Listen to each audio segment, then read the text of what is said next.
CAPSI podcast series, Conversations on African Philanthropy.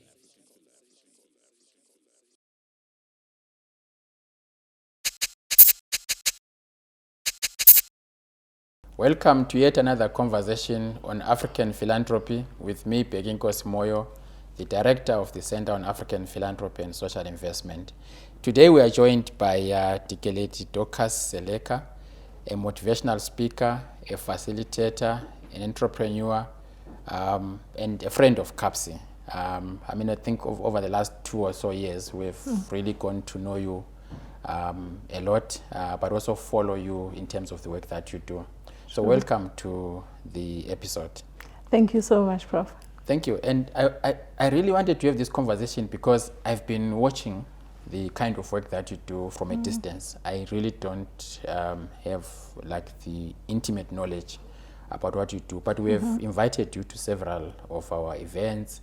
You are here also attending one of our events. But I also see that you do a lot of work with young people, motivating them to really empower themselves. And I wanted us to talk a bit about that. What is it that drives you to doing that? And I also see that you have actually worked for 2 of the biggest banks in South Africa. And yet you left that to actually do this entrepreneurship thing. And most people would know that the journey in entrepreneurship is not easy. It's a challenging one. What drives you? Thank you so much, Prof, for that.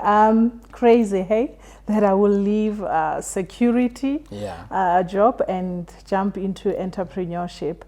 But I think mostly, really, it stems from the background that influences our decisions or the directions that we take later on in life.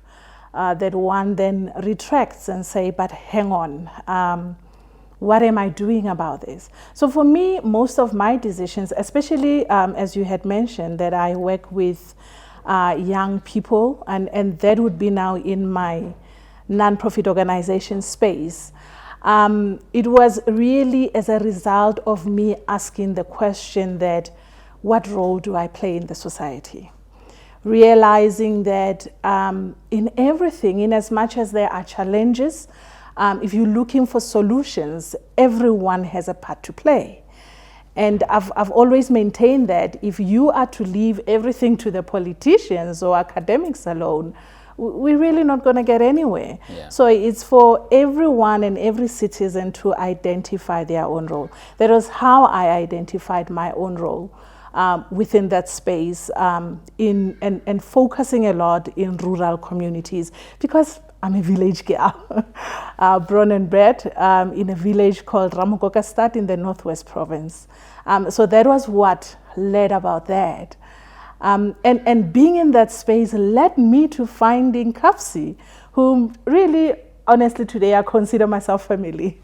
I was saying to the team when I walked in, I was one of the first people that walked in this morning, and everyone called me by name. And I said, guys, you might as well give me access card. You know, but that has been an organization that recognized and supported the journey that I chose to embark on in as far as my giving back to the community is concerned. So let's talk a bit about I think it's Dynamic Timz Coaching. Yes. What led to it? What do you do? What have been some of the challenges out there? And how would you want the philanthropic community to support that kind of work and any other endeavor that you are doing, especially in your non-profit work space? Yes. So amazing that it was actually in the dynamic coaching space. I am the founding CEO of Dynamic Coaching, Dynamic Timz Coaching, that led to me founding Sisters Empowerment Cycle, which is the non-profit organization that I'm also heading. I left the bank to start Dynamic Timz Coaching. Really, the drive behind that was 2 things. I think I wanted more out of life. I believed more for myself. And when I looked at what I was doing within the bank, it would have taken me it meant I would need to invest another 50 years of my life in the corporate space for me to achieve the kind of dreams that I had then. And I knew I did not have 50 years to invest. But the bigger driving force was the gap that I identified in the market as a result of a job that I was doing within the bank at that time. So the bank afforded me the vehicle and the tool and the skill to go out and close the gap. And the gap was realizing that time that I left the bank in 2014. That was when entrepreneurship was gaining momentum especially in South Africa. You would agree with me, Prof, that in South Africa, traditionally, we are brought up to understanding that in order for you to have a better life, you need to go to school, go to tertiary, and then look or work for a big brand and good money, and then you stand a chance of a better life. God forbid that anything goes wrong within that line, then you are doomed. So 2010, 2014, entrepreneurship was rising. Everyone was looking into entering the space, identifying themselves within the space. But then there were also stats that came out that over 80% of the people who enter the space do not make it within the first 3 years of existence. Yeah. What was that? What was causing that? What were the reasons contributing to that? That became something of interest to me. Why are we failing as South Africans and as Africans? And yet at the same time, it is said that small businesses are the biggest contributors to every country's GDP. Yeah. So it just didn't make sense. We are failing, yet we are the biggest contributors. Why are we unable to transition from a hustler mode to becoming corporate? And I would say hustler mode because I myself, hence I said it comes from a background. I grew up in a family where we ran almost all kinds of businesses, Prof. My parents, we had tuck shops, which later became a shop. We hawked vegetables. We had a tavern, and I think tavern is even a fancy location where in the village, you know. Yeah. We sold alcohol, and being the first child, I was always at the forefront of these businesses. We manufactured bricks. We fetched a river sand. We fetched water from a well in a river. And I used to do all these things with my father. It's something that as Africans we know and do very well. Yeah. Women who hawk vegetables have educated their children to varsity level. We've got people who have qualified as doctors as a result of their parents selling vegetables or running tuck shops. But why is it that those vegetable hawkers are unable to transition from being a small lanyana vegetable hawker to becoming a fruit and veggie, for example? Yeah. So that became something of interest to me. And in the bank, the methodology that we were working with at the time and the role that I was playing or that I had in a bank as a performance manager and a facilitator and a performance coach allowed me to deepen my understanding in that and broaden my perspective in as far as the factors that contribute to that failure is concerned. Yeah. So I thought I have the answer and I jumped. Yeah. And so what have been some of the challenges that you've faced? And I want us to look at them and also begin to talk about, because you are operating in a philanthropic space, yes, what are the things that you would want philanthropy to pay attention to? And hopefully, if when they hear your story, they are able to say, that's the challenge that she's facing. Those are the issues that she's addressing. We can assist. Challenge number one is that, especially, and I'll go back to the rural communities because my nonprofit organization is focusing on rural communities, is that there is so much eagerness and will on ground to do better, to achieve more, to be greater. But there is a whole lot gap in access. Access is not just access to markets and all these fancy ways, but access to information itself. How do we do this thing? How do I transition from being a hustler, from being a tuck shop owner, from being a spot, a tavern in the village, to becoming a bottle store that supply the region. How do I transition from there? And that has been the challenge within those spaces, to say, where do we find the skills? One of the biggest challenges I found, and which was what took me back to the villages, was that most people that had the potential and could do it, they did not have access, but also the resources to afford the likes of coaches, as I am a business performance coach. So if you say to them, you need to find a coach, you need to have a mentor, such conversations are far from them, and such people are far reached. They can't reach them, and far in between, even when they can access those people. So that has a lot proven to be a challenge, to say, we have the will, we can do it, but we don't have the understanding of how to do it the right way. But also at the same time, when we try to, the resources, it becomes expensive to acquire such skills, to acquire such people coming into our space. At the same time, opening those markets. How do we access those markets? So those were the gaps that I found. And as a result, we started then having programs. Obviously, they are, how do I say? They are diluted or condensed in such a way that instead of me running a full 3 months program, it will be costing a village. I have condensed it to become a 2-day program, just so that I can impart some knowledge and say, guys, here are the nuggets. Look at this, look at this. The rest you'll have to do it on your own, because we can't afford to do more. So basically, if somebody was listening to you, one of the ways in which they could support is to provide support to expand the interventions, but also to sustain it over a long period of time. I'm also aware that you have huge interest in issues of leadership. But it's not just any kind of leadership. It's leadership that is based on values of Ubuntu. Can we talk a bit about that and some of the thinking around it, including the conversations you are having now with CAPSI around developing a module on Ubuntu? Oh, definitely a topic close to my heart.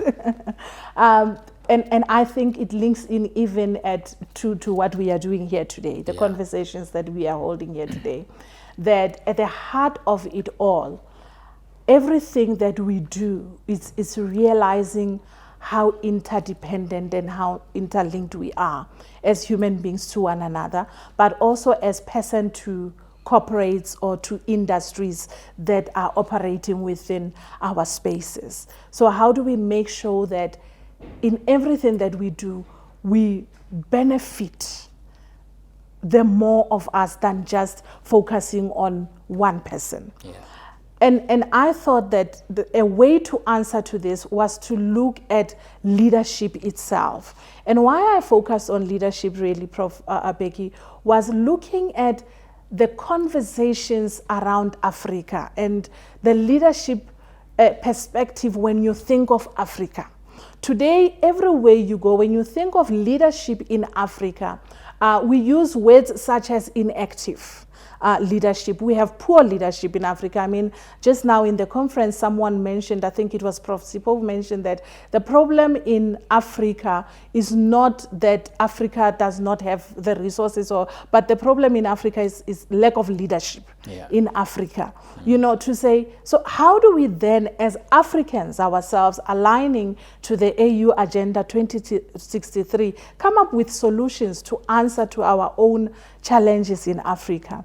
And I thought, if we are to correct leadership, the responsibility, and understand how effective leadership can be in advancing us as a continent, as a country, as a community, then we would be able to win as one, realizing that I am because we are. So it's everyone realizing their role and responsibility within the space that they operate, in the context of responsibility in that. And that was how I brought in the topic of what role can Ubuntu play in the leadership today?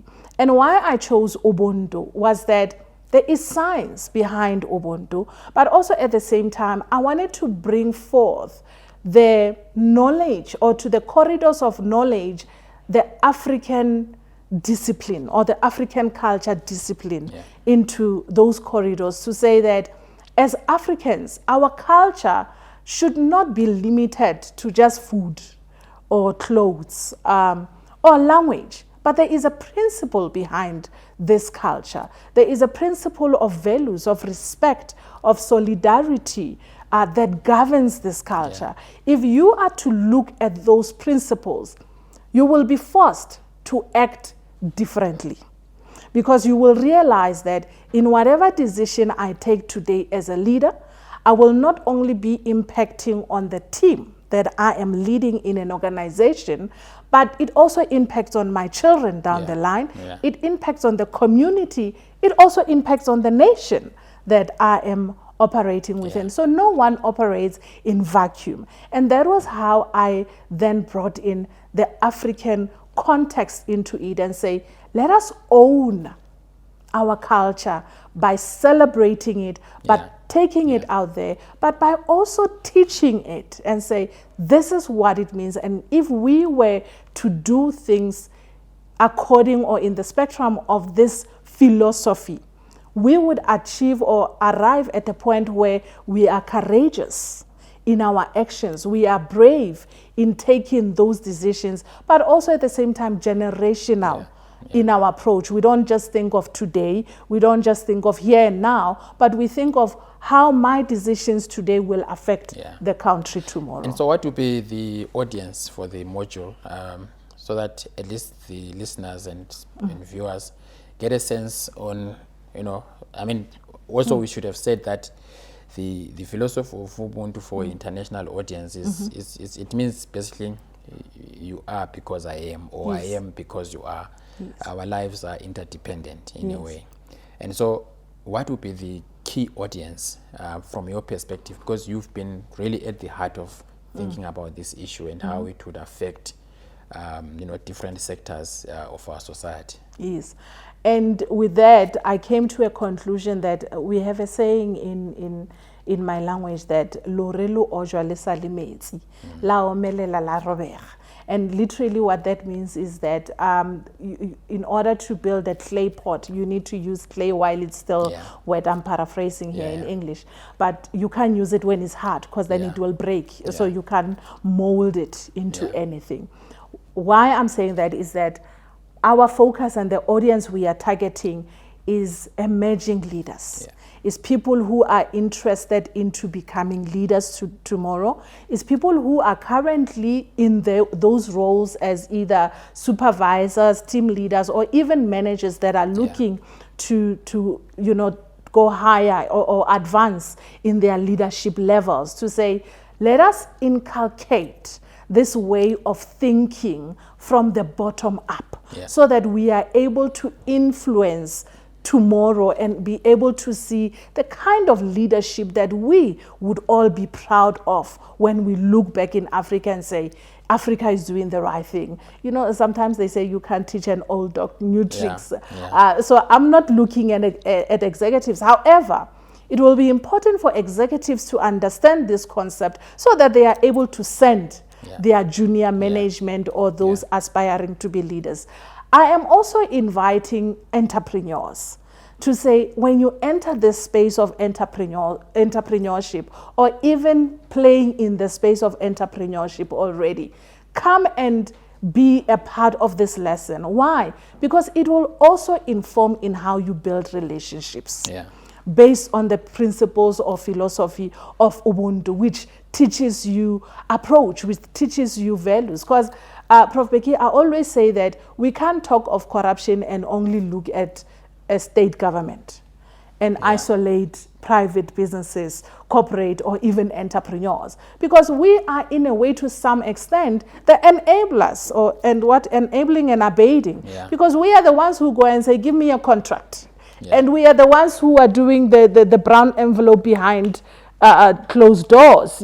So somehow we are involved in where the nations are or countries are in as far as corruption is concerned. So entrepreneurship or entrepreneurs are also a targeted market for and this. Finally, what's next for Dynamic Timz Coaching Limited, Sisters Empowerment Circle, and Dikeledi? Thank you.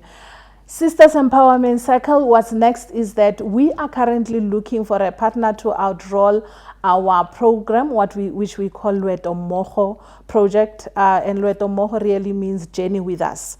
And this is a program that is looking at schools in the rural communities. You met one of our students last year, whom today is here at Wits University. That program seeks to give children in the rural community access to education beyond their curriculum education. So we give them access to the world that they ordinarily wouldn't have access to until they pass matric. I can elaborate on that later. Plans for Dynamic Timz is that we are also looking for incubation opportunities. So to incubate entrepreneurs. I always say this: I have gotten to a point where I own the market that I want to work with, and without being apologetic in that market. Dynamic Timz is looking or works closely with startup entrepreneurs. So we're looking to empower them and capacitate them to operate in a way that they are able to compete in the corporate market and also sustainable beyond coaching and any program. So we are looking for anyone that can support such incubation advances or take us as an incubation program within their organizations to capacitate and support those cohorts or SMMEs within their cohorts. As Dikeledi myself, I am at this stage looking into studying to advance myself more, because you can never know it all. You can never, you always have to learn in order to remain relevant in the spaces that I play in. Also, as a public speaker, I am looking to advance and get more international advancements and platforms, and equipping myself and capacitating myself as a CEO and as a leader within these organizations that I lead. Thank you so much. I remember, I think, meeting you for the first time. It's probably 3 or 4 years back now. 2017. And when you came to see us, you were really in the journey of trying to create a well-governed institution, and here we are today talking about the future, even developing modules that can be certified, and we are looking forward to finding ways of working with you. And did you say the young lady that did the poem is now at Wits? Yes, she's studying here at Wits. Wow, that's fascinating. So, and really this was as a result of was it the third African Philanthropy Conference? We got the support, and she's here. Wow, okay. At some point, she should just walk into CAPSI and talk to colleagues, maybe for mentorships and all of those things. Definitely. Because you really, I think inspired everyone at our conference last year. She did. So thank you so much. I know I kind of put you under pressure and said, let's do this, because I had the opportunity to shoot on the sidelines of this conference. Thank you so much. That was Dikeledi Seleka, the founder of Dynamic Timz Coaching, as well as Sisters Empowerment Circle, a motivational speaker, as well as a facilitator. Thank you for watching. We'll see you next time. You've been listening to the CAPSI podcast series, Conversations on African Philanthropy.